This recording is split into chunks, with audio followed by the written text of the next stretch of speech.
vontade, em nome de Jesus. A paz do Senhor para todos. Amém. Abraço no nosso amigo e pastor Joab Fortunato, no nosso amado, querido amigo de longa data, Moacir Barbosa, também no Mário Salles e do irmão Gerson, os demais que nos escutam. Mais uma vez, um abraço a todos, a paz do Senhor Jesus Cristo. Deixe-me ler aqui uns 4 ou 5 versículos na carta a Romanos, capítulo 8, versículo 18, versículo 19, versículo 20, versículo 22, 23 e 26. Vamos ler, então. Romanos 8, 18 diz assim: porque para mim tenho por certo que as aflições deste tempo presente não são para se comparar com a glória que em nós há de ser revelada. Versículo 19, porque a ardente expectação da criatura espera a manifestação dos filhos de Deus. Versículo 20, porque a criação ficou sujeita à vaidade, não por sua vontade, mas por causa do que a sujeitou.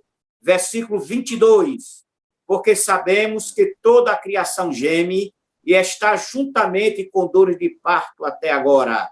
Versículo 23, e não só ela, mas nós mesmos, que temos as primícias do Espírito, também gememos em nós mesmos esperando a adoção, a saber, a redenção do nosso corpo. E versículo 26 que diz, e da mesma maneira, também o Espírito ajuda as nossas fraquezas, porque não sabemos o que havemos de pedir como convém, mas o mesmo Espírito intercede por nós com gemidos inexprimíveis. Que o Senhor Deus continue nos abençoando, porque a sua palavra é abençoada para sempre. Eu me sinto feliz por estar aqui nesta noite, fazendo essa live nessa plataforma com os amados irmãos da área 23. Para aqueles ainda que não me conhecem, meu nome é Saulo Soares da Silva. Eu sou professor da Escola Teológica, a nossa amada tia Deb, há 29 anos. Fui aluno da primeira turma em 1979 e hoje sou professor há 29 anos. Logo, a tia Deb está fazendo este ano 41 anos.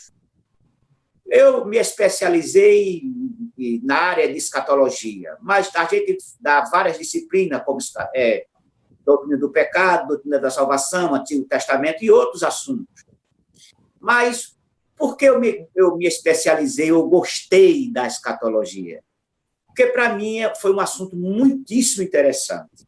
Eu lembro-me que na primeira semana de novo convertido, em agosto de 75, eu estava no culto e o irmão fez fazendo a leitura e caiu minha vista no livro do Apocalipse. Aí alguém que estava junto de mim, e eu não sabia que andava me olhando, disse: o senhor gosta muito do livro do Apocalipse, não é? Gosto, sim. Ele disse: cuidado para não ficar doido. Esse livro é muito complicado e ninguém entende ele. Mas eu disse: mas está aqui que foi escrito para ser entendido.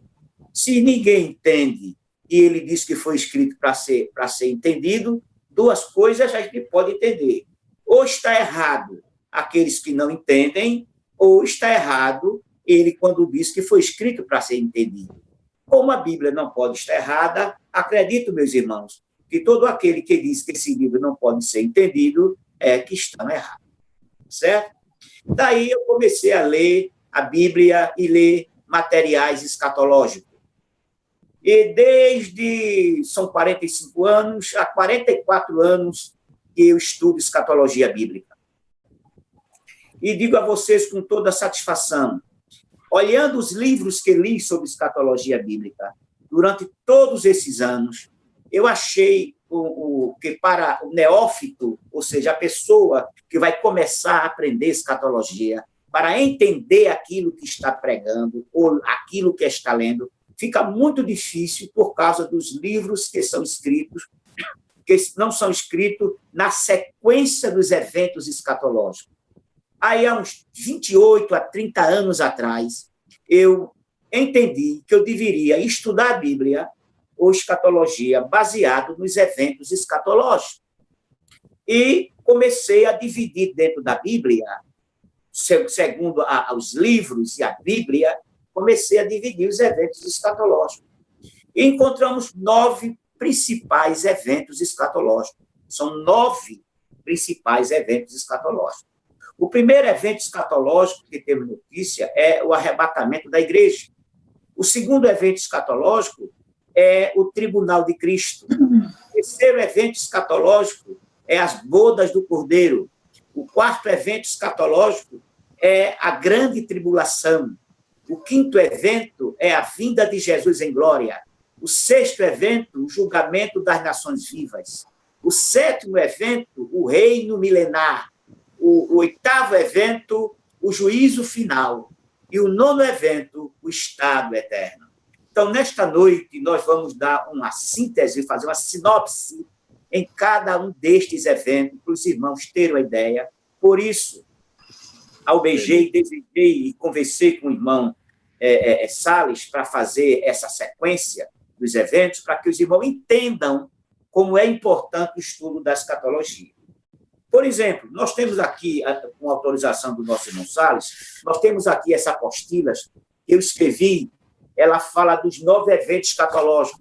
São 212 perguntas com 212 respostas sobre os eventos escatológicos. A maioria das perguntas que me fazem, dos simpósios que fazemos, os estudos que damos, peguei essas perguntas e respostei, e a resposta eu coloquei nessa apostila aqui. Portanto, é uma apostila muito boa para os iniciantes que querem aprender escatologia. Bem, vamos começar o nosso assunto. Por que é que há tanta confusão na escatologia?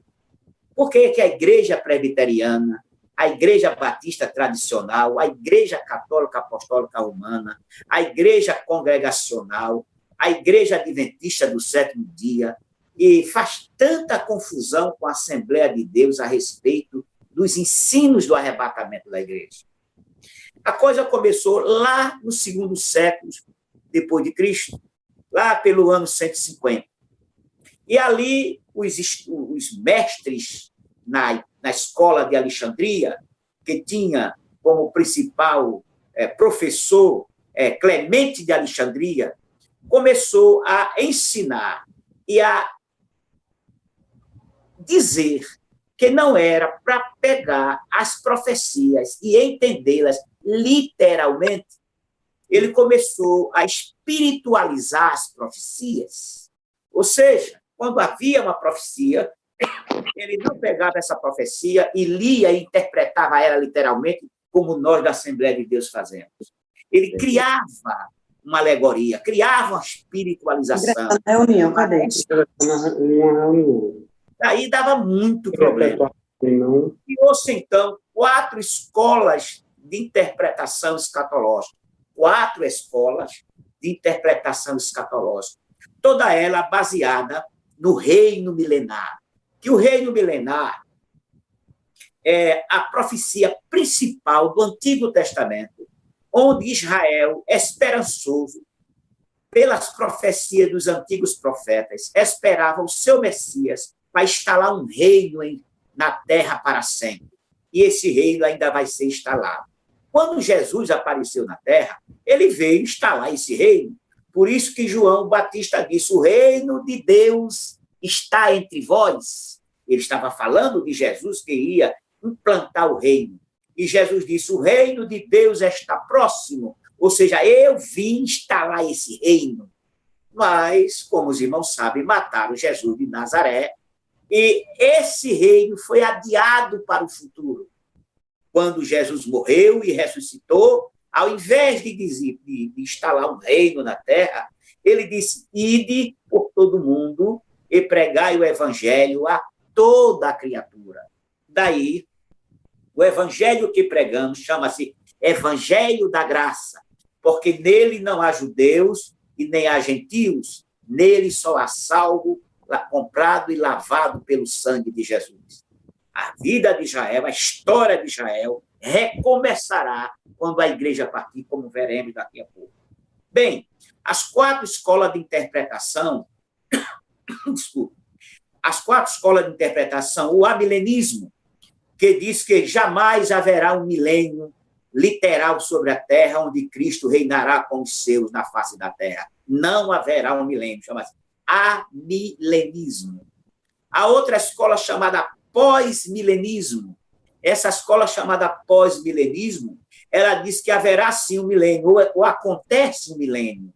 E esse milênio não é de 1000 anos. Esse milênio pode ser de 2000 anos, 10.000 anos, até 50.000 anos.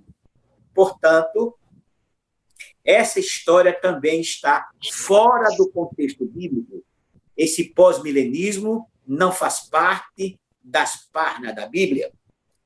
Há uma terceira escola chamada pré-milenismo histórico. Por que pré-milenismo histórico? Porque ele trabalha com as profecias quase parecidas com a nossa. Só que o pré-milenismo histórico diz que a igreja vai passar pela grande tribulação. E a igreja não passará pela grande tribulação. E o nosso assunto, que a igreja, a Assembleia de Deus, o povo pentecostal mais trabalha com ele, é o pré-milenismo dispensionalista, ou seja, que fala nas 7 dispensações: a dispensação da inocência, a dispensação da consciência, a dispensação do governo humano, a dispensação patriarcal, a dispensação da lei, a dispensação da graça, que é esta que vivemos, e a dispensação do reino milenar no futuro. Por isso que nós somos pré-milenistas dispensionalistas. E os pré-milenistas dispensionalistas, para poder ir para o céu, estar com Jesus, para ter um corpo semelhante ao dele, porque carne e sangue não entra no reino do céu. A 4ª profecia, que diz em Apocalipse, capítulo 3, versículo 11, guarda o que tens, para que ninguém tome a tua coroa. Ou seja, esta coroa é os trabalhos que fazemos aqui na terra. Essa coroa é um galardão que receberemos nas nuvens, como veremos daqui a pouco, para ter uma posição hierárquica junto a Cristo por toda a eternidade. E lá, no capítulo 22, versículo 12 de Apocalipse, também diz: eis que cedo venho, e meu galardão está comigo, para dar a cada um segundo as suas obras. Então, esses 5 textos bíblicos são os textos específicos e essenciais para o arrebatamento da igreja. Às vezes, há uma confusão de outros versículos bíblicos que fala da vinda de Jesus, mas não é a vinda de Jesus para o arrebatamento. É a vinda de Jesus em glória para prender o anticristo, jogar o anticristo falso profeta no lago do fogo e prender Satanás. Estou falando dos textos que falam da vinda de Jesus para arrebatar a sua igreja. Mas como será isso? Jesus atualmente está sentado no seu trono. Quando chegar o dia do arrebatamento da igreja, e Deus sabe o dia do arrebatamento da igreja, avisará seu filho Jesus que ele já pode vir buscar a sua igreja. E Jesus vai até o paraíso e diz aos crentes, tanto do Antigo como do Novo Testamento, que agora esse paraíso é do céu, conforme a 2ª carta de Paulo aos Coríntios, capítulo 12, versículo 1 a 4. No versículo 2 ele diz: conheço um homem que foi arrebatado até o 3º céu, se no corpo ou no espírito, não sei, mas foi arrebatado até o 3º céu. E versículo 4 diz que é até o paraíso. Logo, o paraíso se encontra no 3º céu, que é o céu de Deus. E é neste céu que Jesus está, juntamente está lá o rio da água da vida, está o paraíso, está o mar de vidro, está tudo aquilo que fala em Apocalipse, está lá no céu. Então, Jesus vem com esses crentes, tanto do Antigo como do Novo Testamento, fica nas nuvens do céu. Então, haverá o alarido de alegria, o frenesi da bênção, da vitória que chegou. haverá uma voz de arcanjo e a trombeta de Deus. E então os espíritos e as almas das pessoas que vieram no paraíso vêm para a terra. E, enquanto isso, no grito do arcanjo, sobe cá, o ressuscitai, os corpos dos crentes, desde Adão até aquele momento, serão ressuscitados. Você pode estar pensando, meu irmão, mas, professor Saulo, acabou, não tem mais nada. Não tem mais nada de Adão. Não tem mais nada de Noé. Não tem mais nada de Abraão. Até os ossos viraram cinza, viraram pó. Opa, você está certo. Virou pó. Assim como do pó da terra Deus fez um corpo e deu vida a ele, o Espírito Santo sabe onde está cada partícula que pertenceu ao corpo de cada pessoa que viveu na face da terra. E o poder de Deus, através do Espírito Santo, ressuscitará cada pessoa através de uma célula encontrada. O dedo de poder tocará e formará um novo corpo, e o Espírito entrará nele, e ele ressuscitará com as vestes brancas talares, aquelas vestes que Jesus deu aos crentes quando morreu na cruz. Quando Cristo morreu na cruz, ele preparou umas vestes para nós. Participa da gente, aceita Jesus como Salvador, somos vestidos com essa veste branca, que são as vestes nupciais, aquelas vestes que fala lá em Apocalipse, que a noiva já se ataviou e já foi vestida de linho finíssimo, que é a justiça dos santos. Oh, querido, a justiça dos santos é a justiça que Cristo nos deu com a sua morte. Nós fomos justificados na morte de Cristo. Portanto, nós, eu e você, já está vestido com as vestes brancas. E aqueles crentes que partiram, o corpo não está vestido, mas o espírito e a alma está vestido com veste branca. E no dia do arrebatamento, esse espírito e essa alma receberá seu corpo. E quando chegar na nossa posição aqui, na nossa posição, nós também seremos transformados no abrir e fechar de olhos, ou seja, num momento, num instante tão rápido que nenhum olho vai ver e ninguém vai perceber, porque esse arrebatamento é invisível, como já vimos. Cristo fica nas nuvens do céu e nós é que vamos ao seu encontro. Chama-se rapto, rapazo, uma palavra grega que significa arrancar, raptar, trasladar. Ou seja, a igreja sobe ao encontro de Jesus até as nuvens do céu. E este corpo que teremos, para os irmãos terem uma ideia, alguém fica curioso, como será esse corpo que teremos? É um corpo semelhante ao de Jesus. Ou seja, basta acompanhar os passos de Jesus depois que ele ressuscitou, o que ele fez no novo corpo, para a gente entender que o nosso novo corpo fará as mesmas coisas que ele fez. Vamos lá, 2 ou 3 pontos.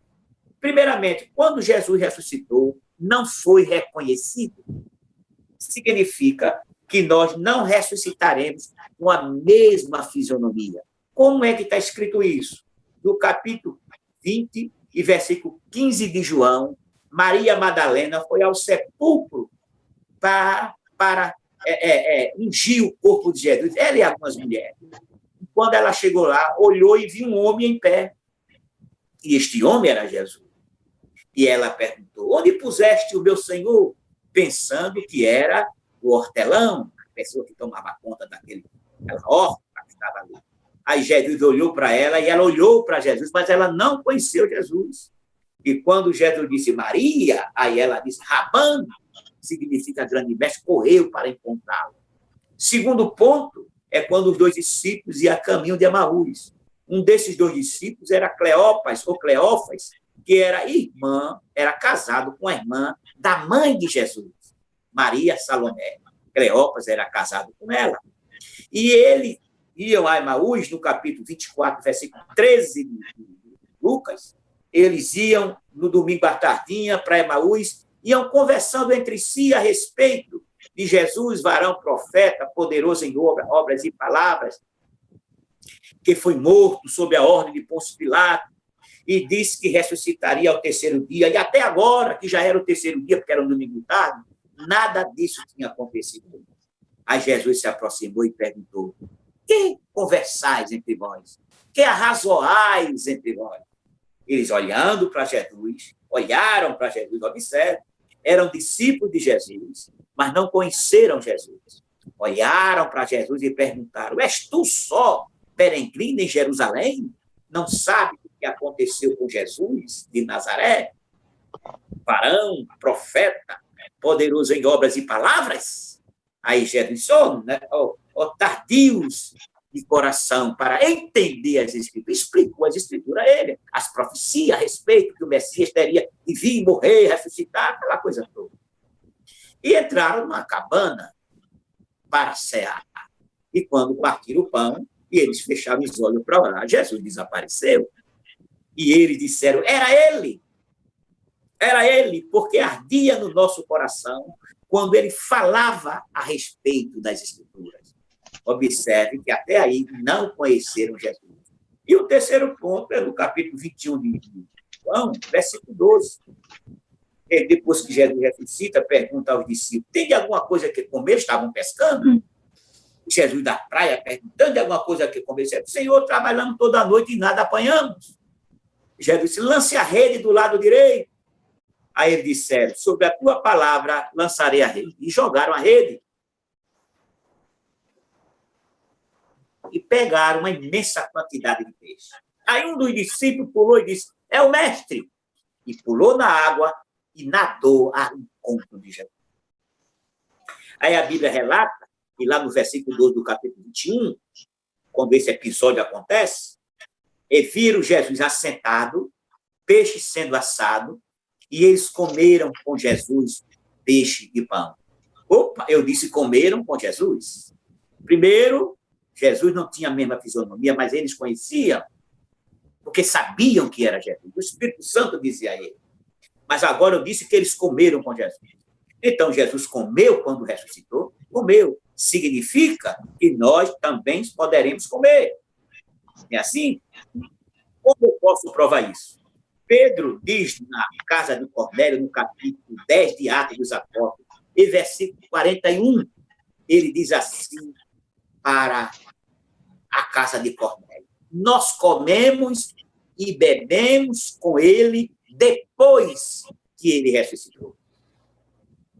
Aí você pode dizer: mas bebeu com ele, comeu com ele, mas Cristo não comeu. Aí agora a gente vai para Lucas, capítulo 24, versículo 41, 42 e 43. No versículo 29, Jesus aparece, fala com Tomé, e os discípulos ficaram atônitos, perguntando: quem é este? Será que ele é mesmo? Aí Jesus, vendo que havia comportamento deles, perguntou: vocês têm de alguma coisa que comer? Aí deram a ele pão, peixe, favo de mel, e a Bíblia diz no versículo 43, do capítulo 24 de Lucas, e Jesus comeu diante dele. Que bênção, né? Então, no nosso novo corpo, nós poderemos comer e não ter a mesma fisionomia. Já pensou? Um terceiro ponto que eu também quero esclarecer é que nós poderemos viajar tão rápido quanto o pensamento. Jesus foi arrebatado pelo Espírito Santo, Elias foi arrebatado pelo Espírito Santo, e nós acompanharemos Jesus por toda a eternidade. Lembram do versículo em João 14:3? Para onde eu estiver, vocês estejam também. Marido, que jamais deixará a esposa no lugar para resolver um assunto. A esposa vai com Jesus. Primeiro, porque somos a rainha. Segundo, porque também somos reis e sacerdotes, como está escrito em Apocalipse, capítulo 5, versículo 9 e 10. Os anjos cantam para Jesus, dizendo: digno és de tomar o livro, desatar seus selos, porque foste morto, e com teu sangue compraste para Deus homens de toda a tribo, nação e língua, e os fizestes reis e sacerdotes sobre a terra. Então, já somos reis e sacerdotes, mas teremos essa posição reconhecida lá nas nuvens do céu, quando recebeu. Assim, depois que a gente chega nas nuvens, nós vamos receber o galardão. Aí a Bíblia fala de 6 tipos de obra. fala da obra de palha, da obra de feno, da obra de madeira, da obra de ouro, da obra de prata e da obra de pedras preciosas. Ele diz que os crentes que trabalham aqui na Terra podem botar sobre o fundamento que é Cristo. Paulo diz, eu pus o fundamento, ou seja, pregou o evangelho da graça. Então, quem coloca outro fundamento em cima para edificar ou fazer o edifício em cima do fundamento, tenha cuidado. Não tenha fundamento de palha, nem de pedra e nem de feno. Aí ele quer dizer, tenha o fundamento, ponha em cima do fundamento, faça seu edifício de ouro, prata e pedra preciosa. Se a gente perguntasse por quê ele disse que não fizesse de palha, feno e madeira, porque palha, feno e madeira têm sua utilidade, mas elas não são duráveis, não têm o poder duradouro e não são preciosos. O feno, o animal come, a palha se deitava na palha e a madeira se faz mole, mas a traça rói. Então, Jesus quer dizer que pessoas que pregam fora das Escrituras, pregam aquilo que não é a palavra de Deus, pregam coisas que não estão na Bíblia, inventam visões, inventam assuntos, como nós temos observado através das lives que se põem na rede social. Isso são palha, feno e madeira, porque a verdadeira mensagem é ouro, prata e pedra preciosa. Aí o irmão pode perguntar, mas o que significa o ouro, a prata e a pedra preciosa? O ouro fala da soberania de Deus. Lá no capítulo 21 de Apocalipse, diz que a cidade tem as ruas de ouro, olha, e a própria cidade é de ouro fino. Os fundamentos do muro da cidade é de prata, e as portas da cidade é de pedra preciosa. Então, os três materiais, ouro, prata e pedra preciosa, constrói a Nova Jerusalém, que é a igreja de Cristo. Aí você me pergunta, então, o que significa isso? O ouro é a soberania de Deus. Deus é soberano sobre todas as coisas. Ninguém, mas ninguém, pode dizer a Deus o que deve fazer. Deus nos deu a oração para a gente clamar a Ele, para Ele virar o cativeiro. As pessoas, às vezes, nascem em uma situação terribilíssima. Aceita Jesus como Salvador, aí ele vai orar e Deus vira o cativeiro, porque Ele tem poder para isso, Ele é soberano. Então, ouro fala da soberania de Deus. Quando eu prego a palavra de Deus, quando eu falo naquilo que Deus é, naquilo que Deus tem, e naquilo que Deus faz, eu estou pregando sobre ouro, que é a soberania. Que ouro é um metal eterno. Desde que a terra foi fundada, que ouro existe. Por isso, a coroa de ouro, o galardão de ouro, as obras de ouro, são sinônimos de coisas eternas. A prata fala da redenção de Cristo. Então, eu prego sobre a soberania de Deus e a redenção de Cristo, ou seja, a morte de Cristo e a salvação feita nele. E a pedra preciosa, todo mundo que estudou um pouquinho sabe que as pedras preciosas foram forjadas ou formadas pelo calor. Quanto mais calor a pedra preciosa levou, mais preciosa ficou. Por exemplo, o diamante, a pedra mais dura que existe, é uma pedra preciosíssima, foi a que levou mais calor. Então, isso fala da fé do salvo. A fé que foi batalhada. Então, a mensagem de todo crente deve ser a soberania de Deus, a redenção de Cristo e a mensagem da fé, crendo na palavra de Deus. Então, soberania, ouro, prata, redenção, pedra preciosa, a fé. Então, essas obras, quem tiver essas três, receberá o galardão. E quem não tiver a obra de palha, feno e madeira, não receberá galardão. Mas o tal será salvo. Será salvo porque ele já está na nuvem, no corpo de glória, não pode mais voltar, querido. Então, ele foi salvo pelo fogo. O fogo é o evangelho. Quem vai julgar as obras dos crentes é Cristo. Mas vamos dizer uma coisa a vocês já sabem. Cristo é a palavra de Deus viva, é a Bíblia viva. Por isso, lá no céu vai ter a Bíblia viva. E tudo aquilo que eu fiz, preguei, trabalhei, as minhas obras, se foi baseado na Bíblia, a palavra viva vai dizer se é prata, ouro ou pedra preciosa. Mas se eu fiz e não está baseada na Bíblia, a Bíblia não aceitará, porque será palha, feno e madeira. Mas como preguei o evangelho, talvez por inocência, o neófito, o tolo, dando chave à torta e à direita, dando cura, dizendo coisas, interpretando mal a Bíblia, eles fazem isso ou praticam as obras que não são de Deus. Aí, essas obras que não são de Deus, deixa eu dizer uma coisa a vocês. Tem pessoas que acreditam em oração ao contrário. O que é oração ao contrário? Senhor, não dê a bênção de fulana, não. Jesus não abre a porta de emprego para ela, não. Diz as irmãs que isso é oração em contrário. Essa oração, nem Deus escuta isso. Deus não leva em conta isso. Isso são obras de palha, feno ou madeira e outras coisas que acontecem. Então, depois que esses crentes for galardoados, nós entraremos no céu com Jesus à frente. Ele é o nosso capitão. E todos nós iremos cantando: morte, cadê o teu aguilhão? Inferno, cadê a tua mordedura? Aí entraremos lá para a sala do banquete. E na sala do banquete, ali passaremos um tempo no céu. E no fim das bodas do Cordeiro, nós teremos a ceia das bodas. Assim, quando a igreja partir, então vimos o tribunal de Cristo e as bodas do Cordeiro. Quando a igreja partir, foi embora a coluna e o pilar da verdade. Foi embora a luz deste mundo. Foi embora o esteio, aquilo que segura o mundo, a igreja. E o Espírito Santo foi com a igreja.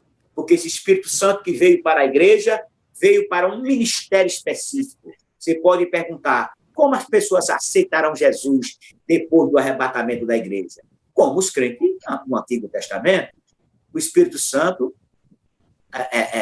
convencia ele do pecado, também vai convencer depois que ele ia subir. Mas esse Espírito Santo que está na igreja vem em nós para ficar para sempre. Queridos, somos um povo especial. Nós somos a noiva do Cordeiro. Meu Deus. Precisamos ser igual a Cristo. Quando tivermos um novo corpo, queridos irmãos, seremos iguais ao corpo de Cristo. Por isso que o Espírito Santo que está em Cristo é o Espírito Santo da igreja também. Glória a Jesus por causa disso. Então, assim, quando a igreja subir, se manifesta na terra o anticristo, o iníquo, o assolador, o abominável da desolação. Este homem vai chegar na terra, quando ele aparecer no cenário mundial, a igreja tem subido. Então, os irmãos podem imaginar o caos que haverá na terra. Um caos terrível, algo que jamais foi visto.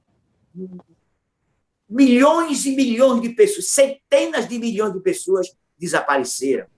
Piloto de avião, motorista de ônibus, motorista de carro comum, o que for, trabalhadores de toda espécie, enfim, tudo aquilo que for salvo e comprado pelo sangue de Jesus vai para o céu, para o encontro do Senhor na cruz. Então, haverá uma lacuna na terra, um caos na terra. Quantas pessoas vão desaparecer? E outra coisa, quando ele desaparecer, haverá o caos. E o mundo começará a se acusar um ao outro. Os líderes mundiais começarão a acusar: foi você, foi fulano, que aconteceu, e haverá o caos, porque até a própria economia sofrerá um abalo com a subida da igreja. Então, quando a gente olha para o capítulo 7 de Daniel, que fala de um dragão de 7 cabeças e 10 chifres, de um chifre pequeno, que derruba 3 desses chifres e entra no grupo, e a ele foi dado olhos e foi dado uma boca, e ele é uma pessoa, e por que foi dado olhos e uma boca? Porque ele já tem boca e olho. Foi dado uma boca para ele falar coisas da cabeça dele, coisas grandiosas da cabeça dele. E o olho para ele enxergar profundamente. porque o anticristo será uma pessoa altamente preparada, um homem de uma inteligência anormal, uma inteligência poderosíssima, um homem de uma ciência incrível. Será o homem que muitos chamarão para ocupar o lugar nesse governo dos últimos tempos, para pôr a paz na terra, porque a terra está um caos, a igreja foi embora.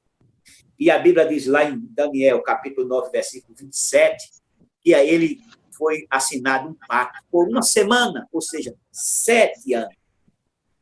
E durante esses primeiros 3 anos e meio, ele vai agir como uma pessoa maravilhosa, uma pessoa extraordinária, uma boa pessoa.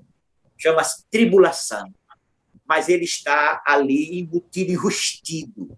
Ele é perverso, mau, egocêntrico.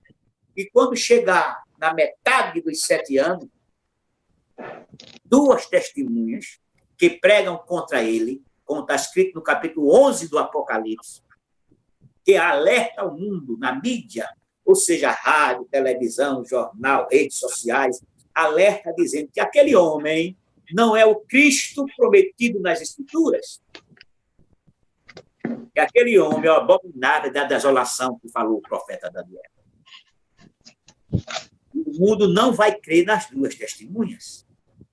Mas quando o anticristo for rejeitado por Israel, que ele pensa que vai ser coroado rei, mas Israel receberá uma revelação divina e não vai aceitar o anticristo como seu rei.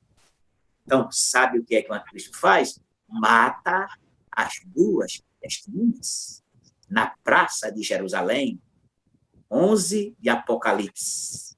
Pode ler 2 testemunhas mortas, e o mundo começa a trocar presente de felicidade, porque aqueles homens morreram, e trocam presentes e congratulações entre si. E quando pensa que está tudo comum, o céu se abre, depois de 3 dias e meio com elas mortas na praça pública de Jerusalém, todo olho vendo, porque isso será televisionado para toda a parte do mundo. Uma voz vem do céu e diz para aqueles 2 corpos que estão mortos na praça: sobe cá. Imediatamente a vida entra naquelas 2 testemunhas que estavam mortas, e elas ressuscitam e sobem para o céu. Então, publicamente, Deus vai começar a operar. Porque, queridos irmãos, vou dizer uma coisa a você. Às vezes, nós pensamos que Deus não está trabalhando. Como é difícil Deus fazer as coisas, às vezes pensamos. Escutamos gente dizer: será que ele vai fazer? Deus fez, faz e fará. E quando chega o momento de fazer, não tem demônio que impeça. Não tem cão do inferno que impeça quando chega o momento de Deus operar. E quando chegar o momento de Deus ressuscitar aquelas 2 testemunhas, ninguém vai impedir. E elas sobem para o céu, e Israel se converte ali. O remanescente se converte. E o anticristo começa a perseguir Israel a partir daquilo ali. 3 anos e meio depois de iniciar os 7 anos. Assim, a segunda metade dos 7 anos é só tribulação, só perseguição. É onde os irmãos veem que os selos, como está escrito no Apocalipse, os selos são abertos, as trombetas tocadas, as taças derramadas, são tudo na segunda metade do livro do Apocalipse. Assim que começa, o primeiro selo é aberto, mas o segundo selo só é aberto quando terminar a primeira metade dos 7 anos. E o anticristo vai matar muita gente. Mas quando chega o momento em que ele ouve dizer que os reis do Oriente vêm de encontro a ele, então, o que ele faz? Ele corre e vai para a Palestina ou Canaã e acomoda seus exércitos entre o mar Mediterrâneo e Jerusalém, e fica ali.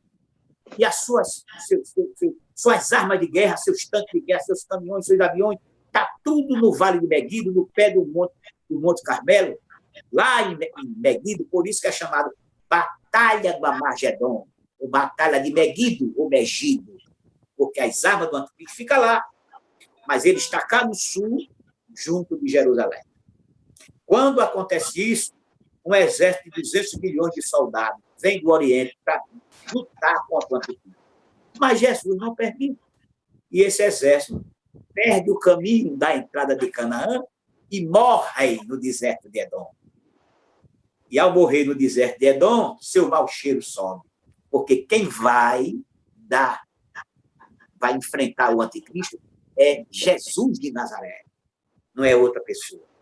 Quando isso estiver acontecendo, que o anticristo pensar que está numa boa, depois de haver muito sofrimento por parte de Deus contra a humanidade, com as pragas, dos selos, das trombetas, das taças, então a Bíblia diz que Jesus, lá no céu, juntamente com a igreja, quando está sempre atento ao que acontece na terra, e saberá que é o momento de vir resolver os problemas terrenos. Chama a igreja, dá a ceia da igreja, faz aquela festa e vem do céu. Por isso que Daniel, no capítulo 7, versículo 13, ele diz: eu estava olhando nas minhas visões de noite e vi vindo sobre as nuvens do céu um semelhante ao Filho do Homem, e a ele foi dado o poder e a glória. Isaías, no capítulo 63, versículo 1, ele tem a visão da vinda de Jesus em glória.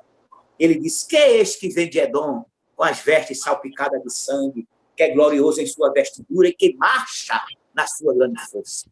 Aí o homem da visão, que é Cristo, responde: sou eu que falo em justiça e sou poderoso para vencer. Zacarias, no capítulo 12, versículo 10, diz: e olharão para mim a quem transpassaram e chorarão por ele, como quem pranteia por um filho único. Baseado neste versículo, foi que Jesus respondeu a Caifás e Anás em Mateus 26, 64, dizendo assim, quando Caifás pergunta a ele: diz-me, tu és o Cristo? Ele responde: tu o dizes, mas eu também te digo que em breve vereis o Filho do Homem assentado à direita do poder de Deus e vindo sobre as nuvens do céu. É baseado em Zacarias 12, 10. Por isso que ele rasga as vestes, porque Jesus está dizendo que é o Messias.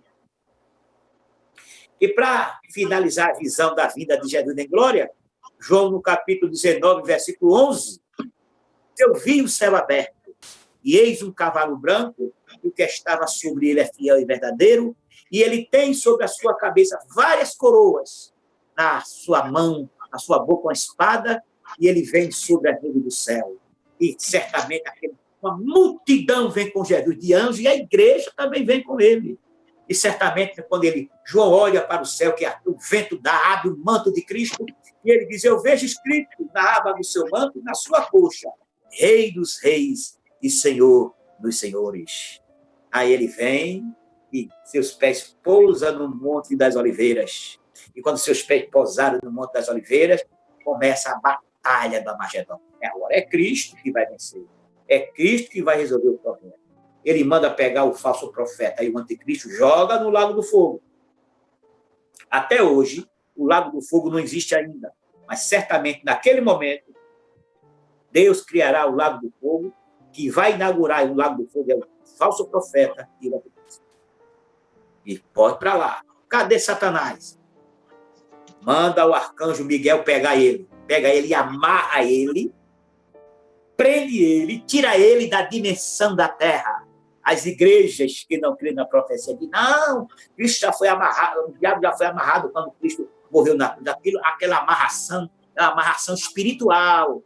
Cristo morreu e venceu Satanás, por isso que nós saqueamos o mundo, trazendo pecador comprado e lavado pelo sangue para a igreja. Estou falando da amarração física. Ele vai ser tirado desta dimensão e lançado no abismo, preso e lançado no abismo. Aí, onde ele vai passar 1000 anos preso.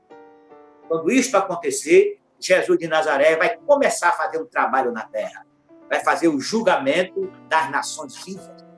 Ele vai colocar na sua frente os judeus, do seu lado direito, aqueles pessoas crentes que depois da grande tribulação continuaram vivas, carne e osso, os judeus de carne e osso, e na sua esquerda fica todos os ímpios, depois da grande tribulação, em carne e osso.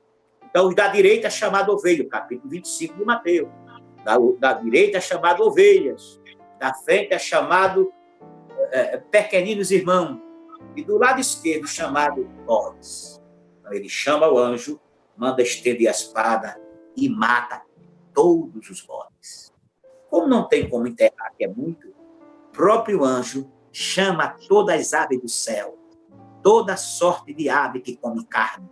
Imagine a quantidade de aves que tem no céu que come carne. O anjo chama para comer a carne de todos os pecadores, o bode, o chamado bode, cavalo, carne de grande, carne de pequeno, carne de cavalo, o que for, os animais vão comer, para limpar a terra. Então, Cristo vai fazer uma restauração na terra, vai aplainar os montes, elevar os vales, e vai instalar o reino milenar. Esse reino milenar que Cristo vai instalar, ele é 1000 anos com Cristo reinando sobre o povo na terra, mas na Nova Jerusalém. Então, nós iremos para a Nova Jerusalém, Cristo estará na Nova Jerusalém, no trono de Davi, lá em Jerusalém, vai estar um príncipe regente que vai reger toda a terra. Em Israel, vai ter um príncipe assentado no trono de Davi. Então, no reino milenar, Israel vai governar o mundo. Diz o profeta que 7 homens correrão atrás de um judeu, agarrar na orla do manto do judeu e vai dizer: sabemos que Deus está contigo. Observe que o judeu hoje é repudiado e humilhado. As praças vão se encher de meninos. Os homens viverão como as árvores. Se houver pecado, morre na hora. A Bíblia diz que o mancebo morrerá de 100 anos porque cometeu pecado. Um rapaz morrerá com 100 anos de idade, para vão ver a quantidade de anos que uma pessoa pode ter no reino milenar. Diz a Bíblia, repetindo, que os homens terão a idade das árvores, que todos velhos cumprirão seus dias, ou seja, ninguém morrerá jovem, a não ser aquele que pecou, porque a justiça é imediata na época do reino milenar. É um juízo universal, um governo universal, onde o Senhor reinará com vara de ferro. Quando chegar o fim do reino milenar, lá no fim do reino milenar, Satanás é solto. Aí você pode perguntar: por que Satanás é solto? Satanás é solto para enganar nações. Mas por quê? Que castigo tremendo. Querido, só é salvo quem luta pela salvação. A salvação é de graça, mas para conservá-la tem que lutar.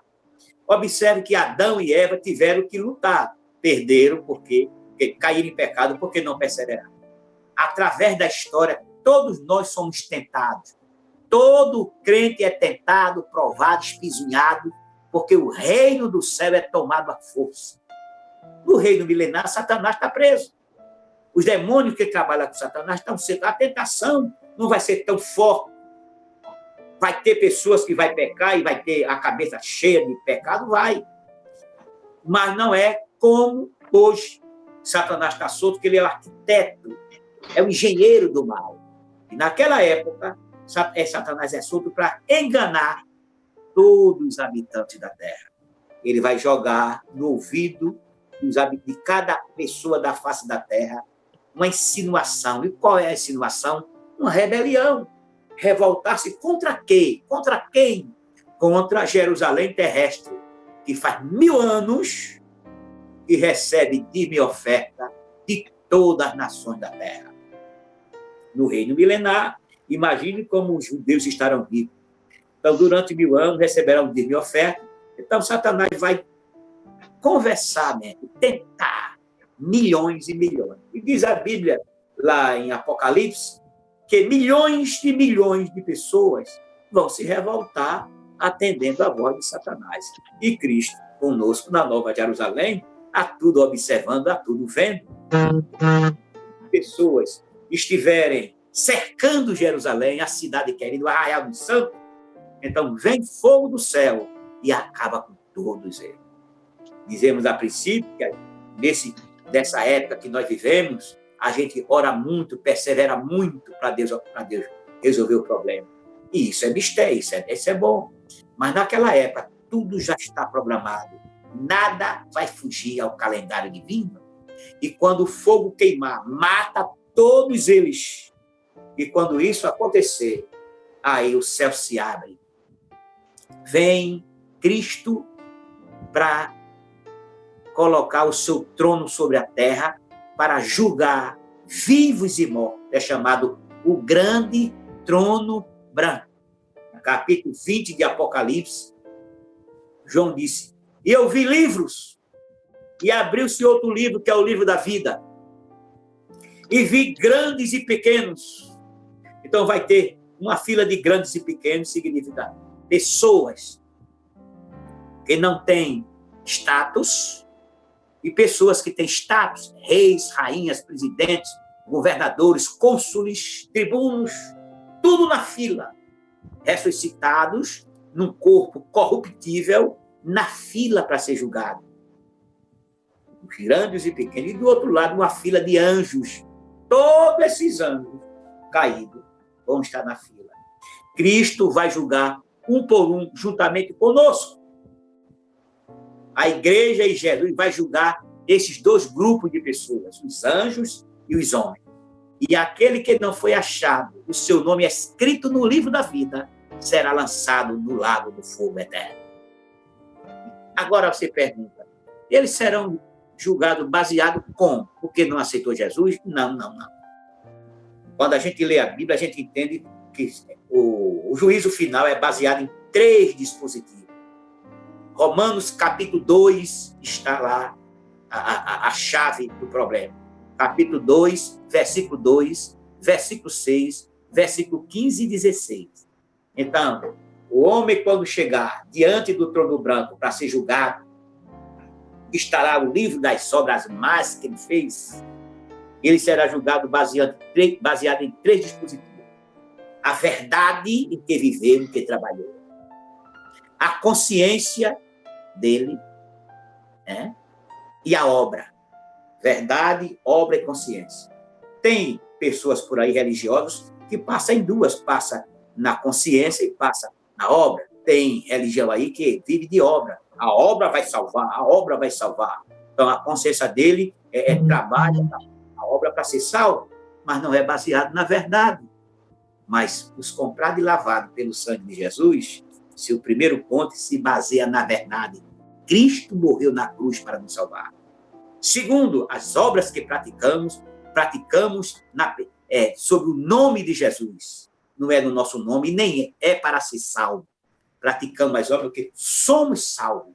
E a nossa consciência está tranquila porque sabemos que Deus está conosco. E aquele que não foi achado, é escrito no livro da vida, repetindo, é lançado no lago do fogo, onde está Satanás e seu jantar. Satanás vai ser logo lançado também. Quando ele sai do abismo, que ele tenta as nações, ele é lançado no lago do fogo. Então, no lago do fogo fica o falso profeta, o anticristo, Satanás. E todo aquele que foi achado escrito no livro da vida é lançado lá também. Então, esse lago do fogo, Cristo pega o lago do fogo e joga nas trevas exteriores. E torna a terra igual ao Éden, antes do pecado de Adão. Lembre-se, o Éden era um pedacinho de terra, lá junto à foz do rio Tigre e Eufrates, lá para as terras de Eridu, lá perto de Ur dos Caldeus. Mas, no estado eterno, toda a terra será como o Jardim do Éden. Toda a terra será como o Jardim do Éden. Onde a pessoa for, é bênção das melhores que se pode haver. E a Nova Jerusalém, capítulo 12 do Apóstolo de Hebreu, versículo 22, 23 e parteado 24. Ela vem do céu e fica na terra para sempre. E na Nova Jerusalém vai morar os anjos, vai morar os crentes do Antigo Testamento, corpo de glória. Crente do Novo Testamento, corpo de glória. Cristo e Deus. E, claro, o Espírito Santo que está na pessoa. Céu e terra será a mesma grei. Jesus disse, onde vocês estiverem, eu estarei também. Onde eu estiver, vocês estarão também. Ou seja, se Cristo vai para o céu, a igreja vai com ele. Se Cristo vem, a igreja vem com ele. Se Cristo vai para os confins do universo, a igreja vai com ele. Assim, onde Cristo estiver, nós estaremos também. Que Deus nos abençoe. Glória a Deus. Amém.